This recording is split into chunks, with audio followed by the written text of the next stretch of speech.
Well,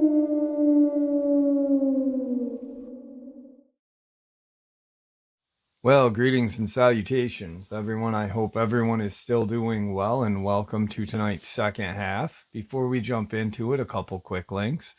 As many of you know, I rely on Patreon, PayPal, channel membership, and the merch to help the channel to continue to grow and go. Links to Patreon, PayPal, and channel membership is in the description below. The merch is displayed directly under the video. Also, Dogman Frightening Encounters, Volume 1 through 3, the audiobook versions. They were written and researched by Tom Lyons, narrated and produced by me, Jeff Nadolny. Those audiobooks are available on Audible, Amazon, and iTunes, links to which are also in the description as well.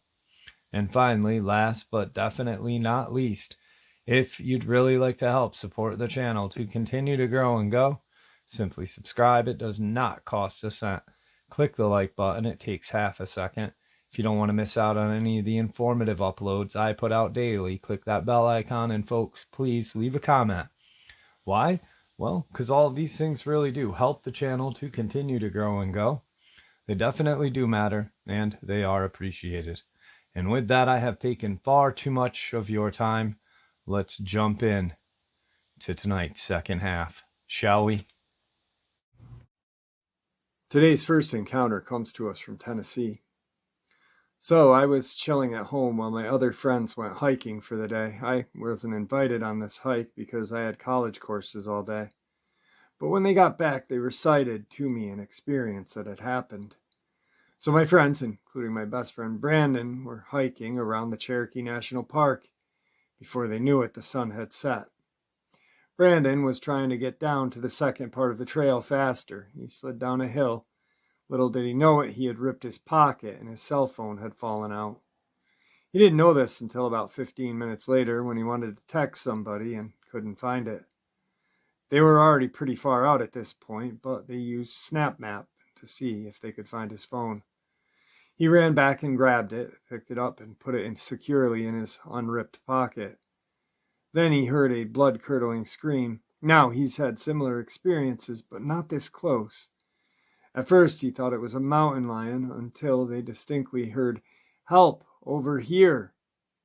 He walked up the incline and looked between the trees to see where the sound was coming from. And across the way, he saw a man standing on the neighboring mountain. The scream stopped, and he was just staring over at Brandon, an unmoving silhouette.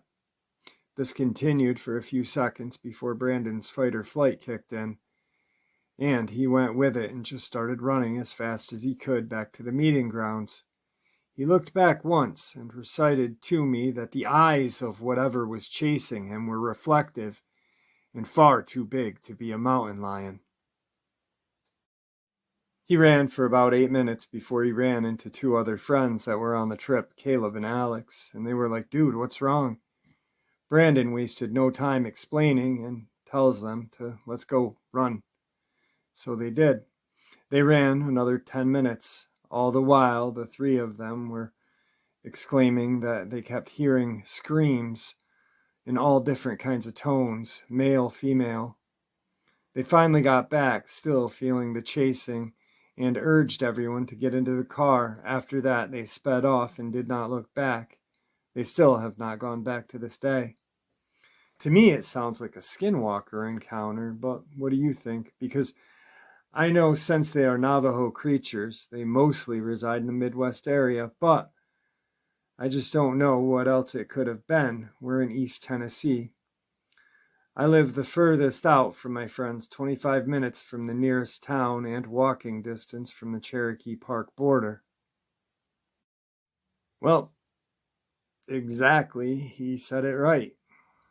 It is not a skinwalker because Navajos don't live in East Tennessee unless a Navajo witch doctor is vacationing in Tennessee and you and your friends did something really bad to it.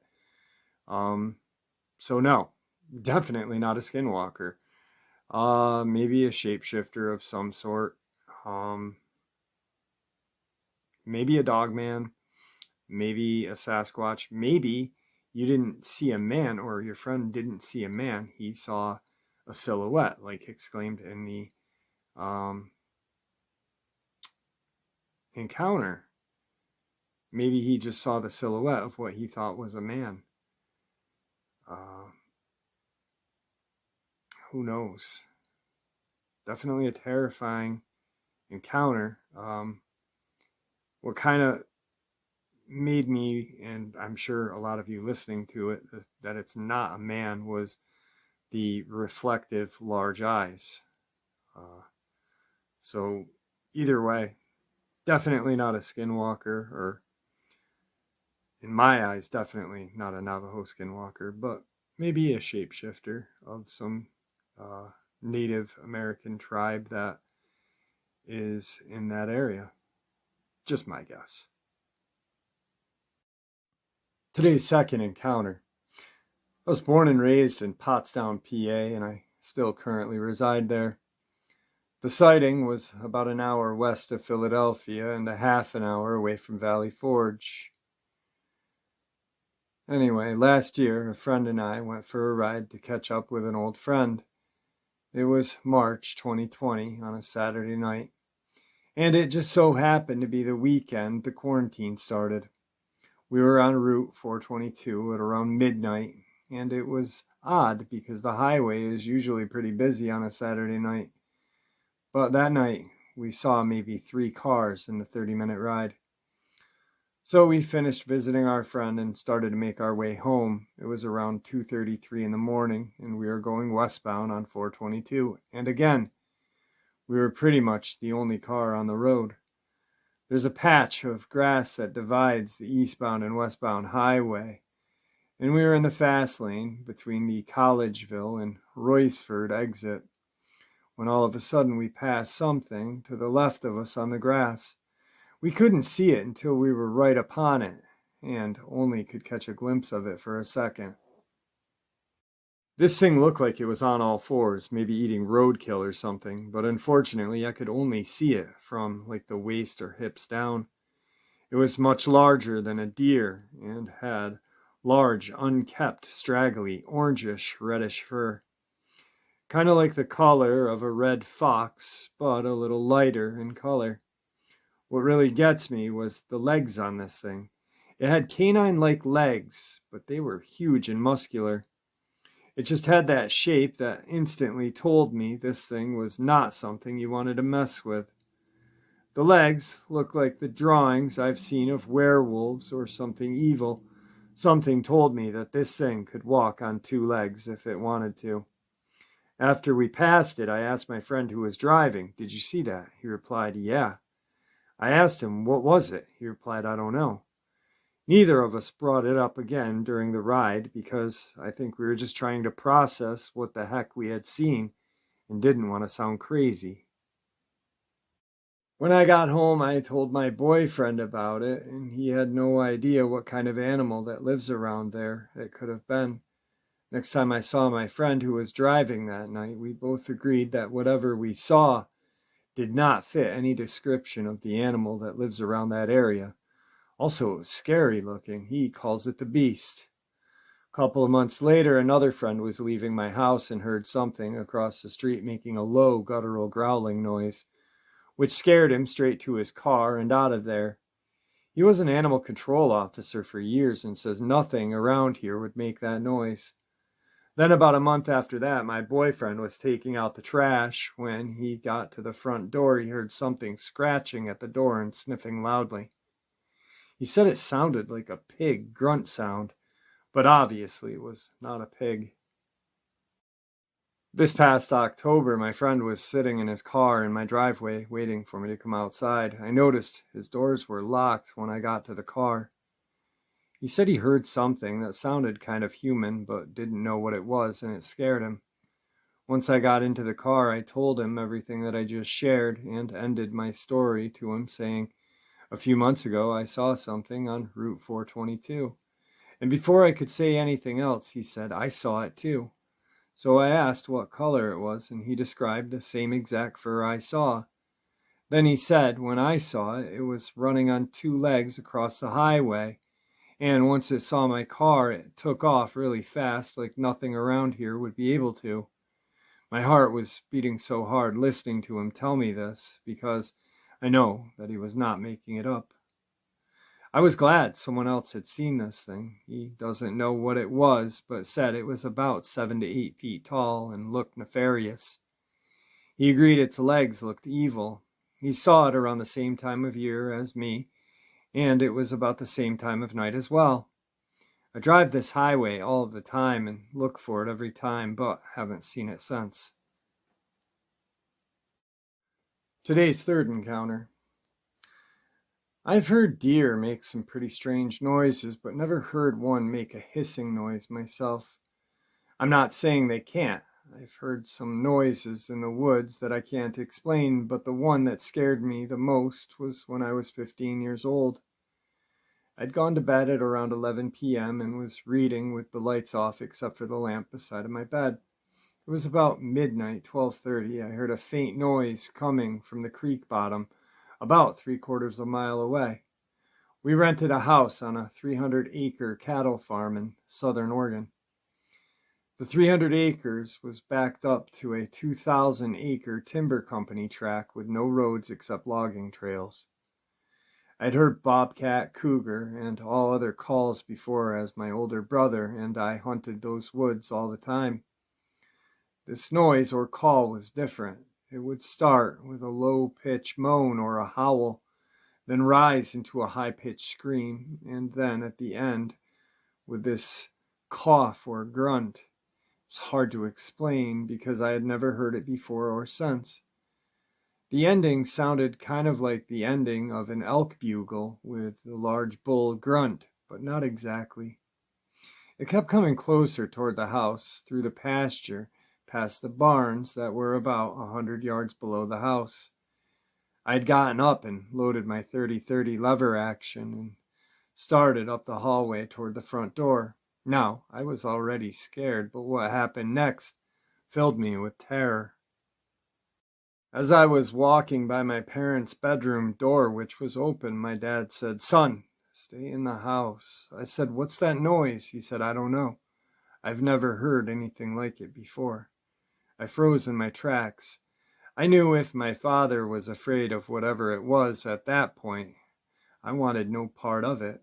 He was a World War II veteran, had hunted those same woods since he was a boy in the 30s, had walked everywhere he went until he got a car after returning from the war, night or day. The noise, call, or whatever it was so loud it felt like the windows were vibrating. I listened as it passed by the house in the pine thicket, crossed the highway, and faded out of hearing. The whole thing lasted 10 to 15 minutes. I have not heard anything even close to that until I was listening to some calls on YouTube, a so-called Bigfoot call. They made my hair tingle on my neck and brought back the old memories from years ago. Today's fourth part of the upload, I am going to introduce you to the Waipek, which is a creature from the Mexican Yucatan area. Way, which is spelled Huyay, means sorcerer or animal familiar. And Peck means dog, but there's actually a little more meaning to the second word, Peck, P-E-K.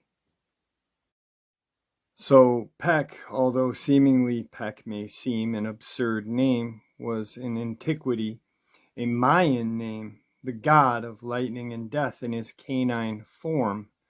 By extension of meanings, Peck means dog. Do reflection, do brightness, can even do God do.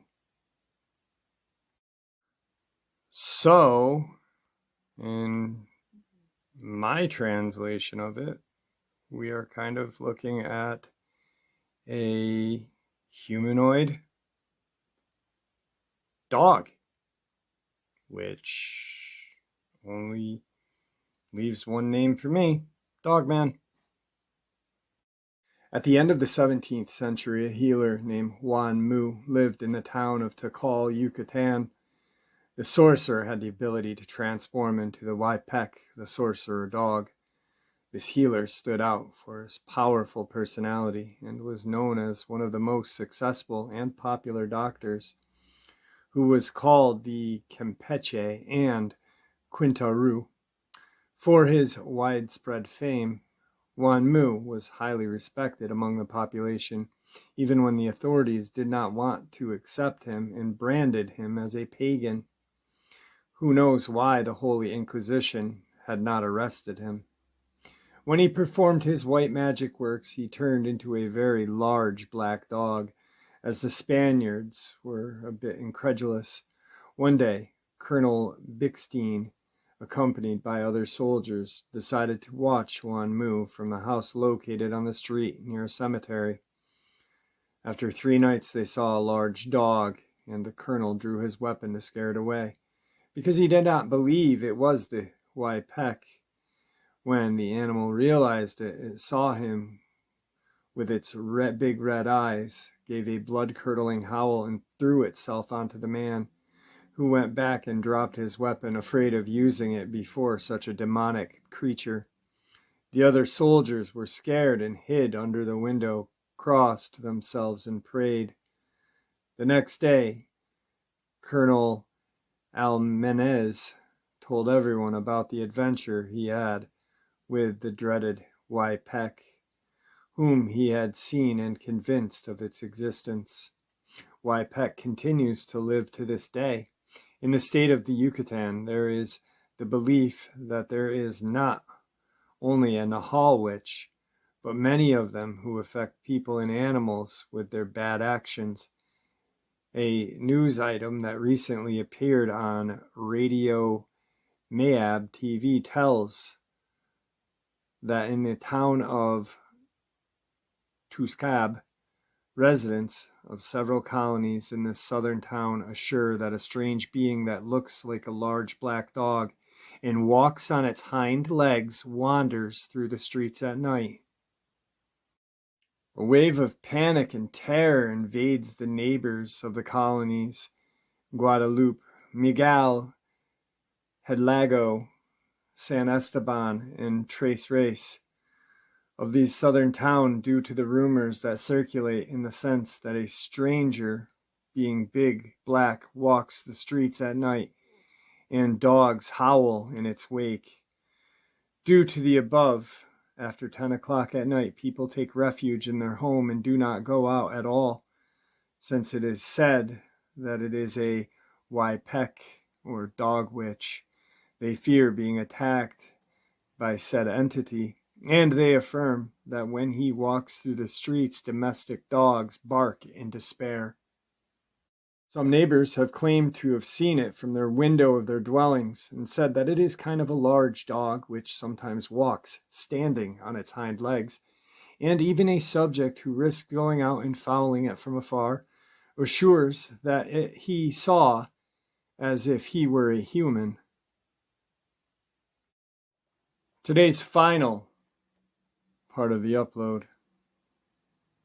Stories from 2 men who grew up on the Zuni reservation just outside of Gallup, New Mexico. These are stories told to me by my 2 best friends of 20 years. I'm going to preface this by saying these 2 are some of the most honest people I had ever known, and it took them years before they would speak to me about this.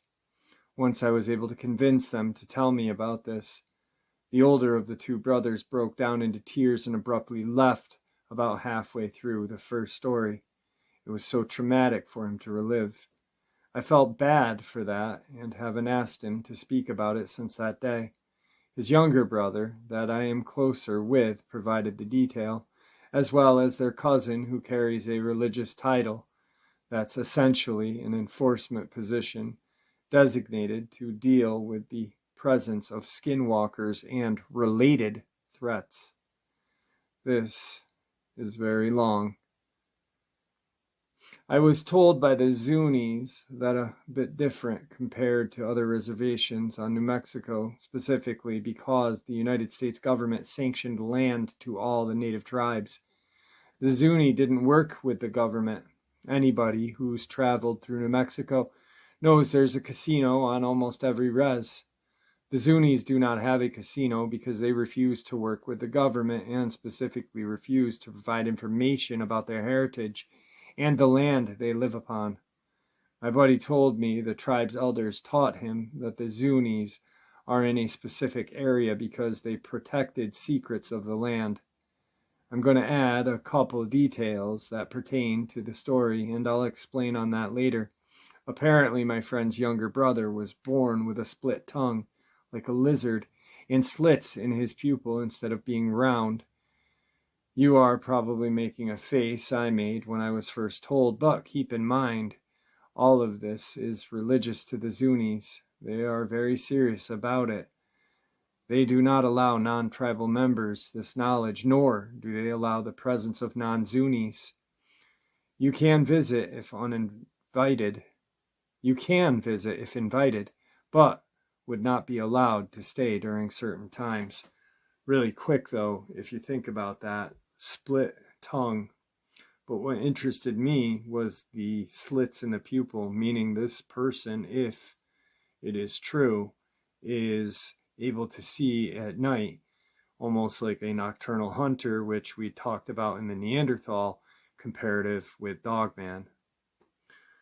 I'll start with the first story they shared when we were around 13 years old, and is the first experience of many that is too much for my friend to relive. He said that he was very young and was awoken abruptly in the night to a glass breaking. When he opened his eyes, his dad, already in his son's room, motioned for him to stay where he was and to be quiet while pointing a large revolver toward the kitchen where the window had broken. Not long after, his dad fired multiple shots.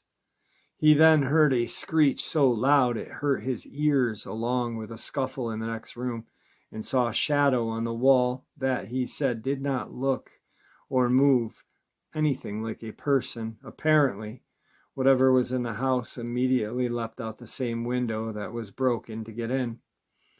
He said the adults gathered and left to find it shortly after, but was never told what they found. Just that this was definitely a skinwalker. The day after he broke down into tears talking about it, I went and saw him and apologized, and surprisingly, he said the shadow and screeched he saw scared him and is ultimately why he left the res. I've never asked him about it again. Another instance that the older brother told me was one that left me particularly intrigued, though I'm not sure why compared to some of the other stories. He said they were having some sort of celebratory feast one night, and my friend saw that he described a very small person stealing their food while the adults were not looking. He said it was around 1 to 2 foot tall, and when he saw it, he immediately shouted to his dad, and all the adults dropped what they were doing and immediately started chasing it to corner it. This went on for a while, and during the commotion they realized that there were multiple tiny beings, 2 of which were able to escape into the gutters. He said he remembers everyone trying to reach into the gutter and block them from getting away. But one was caught, and he distinctly remembers his uncle holding it up high by the leg, and he watched it scream in terror. It sounded like a tiny human.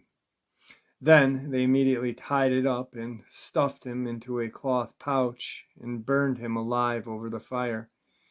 He said the way it screamed while burned terrified him because he could hear how much pain it was in. But they are human-like. By the way he explained to them, they seem like something like a large lawn gnome. He doesn't know if they are necessarily evil, but they kill every single one they come across. Not sure why, but that one really creeped me out. The next I remember, the 2 brothers were together somewhere out in the wilderness hunting rabbit just outside of the res. They were walking home because the sun had just gone down, but came across a barely standing shack. Being dumb kids with a pellet gun, they went inside, and shortly after, a rock hit the wall of the shack. So they immediately go outside, and within seconds, notice commotion in the vegetation about 30 feet away. They had one flashlight, so they pointed it toward the movement, and a human-looking figure stood up, faced them with its head tilted to the side, and described it as very, very pale with facial features that were not human, he said. I don't know how to explain it, man. It just didn't look like a person. So upon seeing that, they immediately took off running back to their home. And as soon as they did, they saw coyotes just standing alongside the trail, standing off to the side. But all were just staring at them with no fear of their presence, and followed them back. They said they were told by the elders they were being warned away, and the commotion in the grass was a skinwalker changing its form. They said they never went back to that area again, and the younger brother said he had never been so terrified. I'm glad the younger brother told me about that story instead of his older brother. The younger brother still today is able to better deal with the harsh realities. He told me that he and a couple of friends would play around this mountain and knew where the entrance to a cave was. They tried to go into the cave, but not far from the entrance. Got too small for him to fit, and even his 10-year-old torso wouldn't squeeze through the narrow opening. He said they were off to the side of the entrance, hiding from another friend walking toward them, and noticed something moving very, very fast going in and out of the cave entrance. He and his friends said they went back every day for over a week and would watch them for hours, but could never see what exactly they were. But were astounded at the speed they moved, but did not understand how they were getting in and out, as they were much bigger than he was. He was forbidden from ever going back after the adults found out what he and his friends were up to. As for their cousin that carries a title given to those who are there to deal with the skinwalkers, I ended up getting pretty close with him too, since his cousins are like family to me, and I picked his brain one night. He said they consider them a manifestation of pure evil. They are ruthless, and they know they are not supposed to be around the Zuni people. They are fully aware of their actions. If they find out a skinwalker is near, they immediately hunt it down, catch it, string it outside, down over a fire, and burn it alive till there is nothing left, bones and all. During that process, he says, the sounds they make is like nothing you would ever hear. He said you can't kill them with bullets, and there's different levels to their abilities. They can affect you in a variety of ways, but always in a negative fashion, such as leaving you sick or dead. If I remember correctly, there was a time of every year where everybody but him and the others with his title stay inside and lock the doors and block the windows, and he will then walk the town in specific clothing and chant specific words, then hunt skinwalkers with his peers. I didn't really understand, but it was implied that skinwalkers are expected to be present around this time, but he spoke about it like it's something completely normal. I think it's like a holiday. And during this week or so, there's a period where the skinwalkers arrive, and that's the main reason they designate enforcers that are trained to deal with them, and apparently never look the skinwalker in its eyes. One last story I'm going to share is not from a Zuni reservation. This story, my uncle told me, that takes place in a reservation outside of Bernalillo, a small city which is about 20 minutes away from Albuquerque, but I don't remember the name of the res. My uncle was a sniper in the military and saw combat in Panama. After leaving the military, he was a firearm instructor for the Albuquerque Police Department, then for the Bernalillo PD. One day he gets a call about a drunk guy acting strange at the base of the mountain, so he shows up, but he doesn't see anyone there. So he gets out and starts to look around, and at the base of the mountain he finds clothes neatly folded. As he turns around, he's surprised by what he calls the biggest wolf he had ever seen in his life, about 20 feet away, walking straight toward him. He said it was around 5 feet tall and staring him right in his eyes. So he immediately puts his hands on his holstered gun, but doesn't draw, and starts walking backward toward his car while the wolf continues toward him. Once he reached his unit, he got inside as fast as possible, and when he shut his door, it was now an inch away from the window. He said he had to look up at it while seated in his car. He then made a sorry I'm leaving gesture and drove down the road, where he met up with one of the reservation officers. She asked him what had happened, since he was pale and visibly shaking. All he was able to muster was, "I don't know, it's massive, and I don't think I belong here. I don't." And she immediately put her hand up and said, "Don't worry, I gotcha. I've been wondering when this would happen again. Go ahead and get out of here." Then she drove off. She didn't go to the area, but rather parked her car sideways, blocking the entrance to the area, and started making calls. He says by the way that thing was looking directly in his eyes, not to mention the absurd size and aggression, lack of fear, folded clothes, that he knew he was face to face with a skinwalker, and he hopes he never comes across something like that again. To end this, I'll talk about what the younger brother told me and showed me about their heritage. One day he took me out a box and showed me the contents, saying that his father had given it to him and had been passed down from father to son for over 1,000 years. Inside were a couple different dried plants and various things, but most notably, a rock carved by hand of a reptile-like humanoid. It looked like a person, but with armored scales and a face with a protruding mouth and large teeth. I don't want anybody to think I'm a conspiracy theorist, 'cause I'm not, but this thing looked exactly like what I've heard reptilian aliens would look like. We were both pretty amazed, as he had never really thought twice about what it would mean. Around this time, we were getting stoned and entertaining ourselves with aliens and laughing about conspiracy theories. Keep in mind, this is the guy who was born with the split tongue and slits in his eyes. His mother confirmed that to me as well. He went on to tell me the Zunis are protecting the secrets of the land, and their reservation does not have a casino because they refuse to sell out their knowledge to the government. He said he was taught that beings came out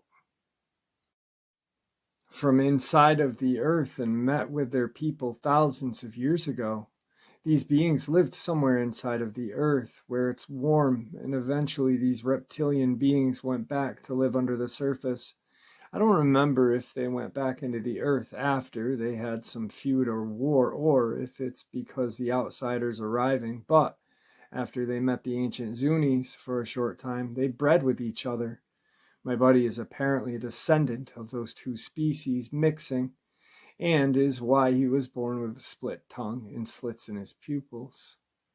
Now, I don't know what connection skinwalkers have to this reptilian species that live inside of the earth, or roasting tiny food thieves and celebrating while they scream through an agonizing death, but I do find it very interesting that all of this is associated with native belief.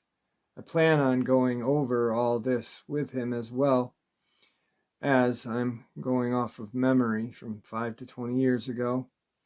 The younger brother is my closest friend, so maybe I can get some more info from him. And there you have it, folks. I hope you all enjoyed tonight's second half as much as I enjoyed sharing it with you. I'd like to thank you all for supporting the channel. It is, after all, your support that keeps this channel growing and going, and what gives us all a place and a chance to share our experiences and theories judgment-free. Everyone is simply treated with the respect that we deserve. Please, everyone, stay safe, happy, healthy, and ever vigilant, keeping an eye on our children, pets, family, and our friends. These creatures are real. They are out there and dangerous. Share this information with those you love and care about, and it may just help save their lives someday. Until next time, never stop asking questions, never stop searching for the truth, and God bless you all.